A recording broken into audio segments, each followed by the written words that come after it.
जय भीम जय शिवराय। 20 मार्च 1927 साली इथल्या महाड या ठिकाणी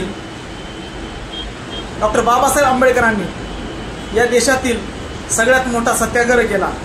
तो सत्याग्रह इथल्या दीनदुबळ्या, गोरगरीब, कष्टकरी, दीनदलितांच्या न्याय हक्कासाठी केला।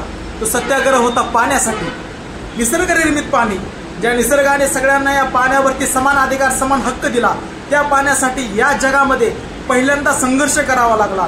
आणि तो संघर्ष डॉक्टर बाबासाहेब आंबेडकरांनी 20 मार्च 1927 साली सगळ्या आपल्या अनुयायांना सोबत घेऊन केला। विचार करा, हा संघर्ष केवळ पाण्यासाठी नसून इथल्या मानव मुक्तीसाठी आहे, अशी घोषणा बाबासाहेबांना त्या दिवशी करावा लागली।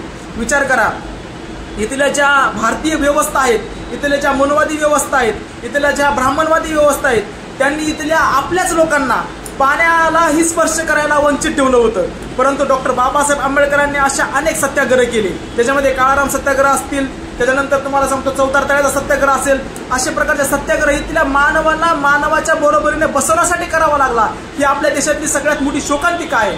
मित्रांनो, आज 20 मार्च 1927 ला जो संघर्ष सत्याग्रह डॉक्टर बाबासाहेब आंबेडकरांनी केला, तो आज दिवस आपण संपूर्ण भारतामध्ये, संपूर्ण जगामध्ये एक समानता दिवस म्हणून साजरा करत असतो।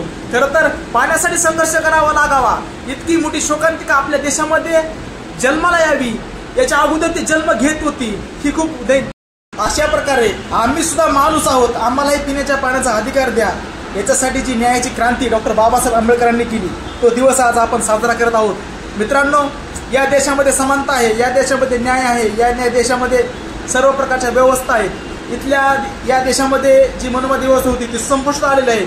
त्याच्यामुळे आपण आता माणसाला माणूस बघून माणसासारखा व्यवहार केला पाहिजे। जग, अमेरिका, जपान, चीन हा खूप पुढे येणारा देश आहे, खूप पुढे गेलेला आहे।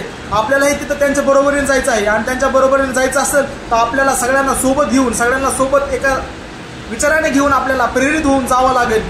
त्याच्यासाठी आज आपण सगळेजण आजच्या या दिवसामध्ये सामील होऊया आणि महामानव डॉक्टर बाबासाहेब आंबेडकरांच्या विचारांना शतशः अभिवादन करूया। या ठिकाणी एवढंच बोलतो। जय भीम।